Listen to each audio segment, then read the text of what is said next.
Today we're discussing the rising cost of flood insurance in Alabama, and particularly Birmingham.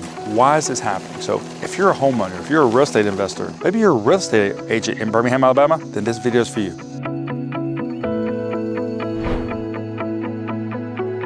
Hello, my name is Greene, president and owner of the Flood Insurance Guru, and today we're talking about the rising cost of flood insurance in Birmingham, Alabama. Now, why is this happening? Today we're going to be talking about things like the National Flood Insurance Program. We're going to be talking about private flood insurance. We're going to be talking about flood risk scores. We're going to be talking about recent flooding events.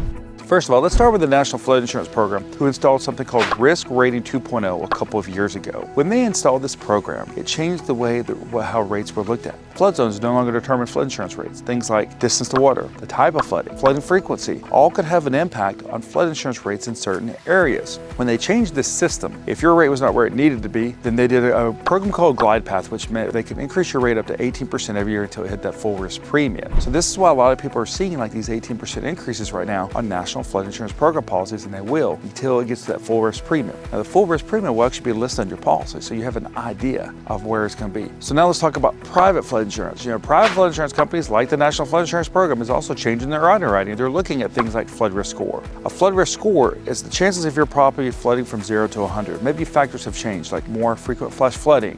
There's been work done by a city that's lowered those chances, so your flood risk score has actually gone down. Then maybe your rate's going down. Now let's talk about recent events. Birmingham, Alabama has actually had a lot of flooding in the last 5 years, particularly in 2021 when you had cities like Hoover, Alabama, Pelham, and Alabaster that suffered probably some of the most severe flooding they've suffered in more than 100 years. You had people who had to be rescued by boat. You had more than 10 inches of rain received in a 4-hour period. So this caused a lot of problems. So this is why we're seeing rising costs on flood insurance in Birmingham, Alabama. If you're ready to take the next steps to minimize your costs when it comes to flood insurance, make sure you have the right coverage in place. It's 3 simple steps. Either click below in this video, or step 1 is fill out the form on our website. Then connect with one of our flood risk advisors. And step 3, pick the policy that best fits your needs. Thank you.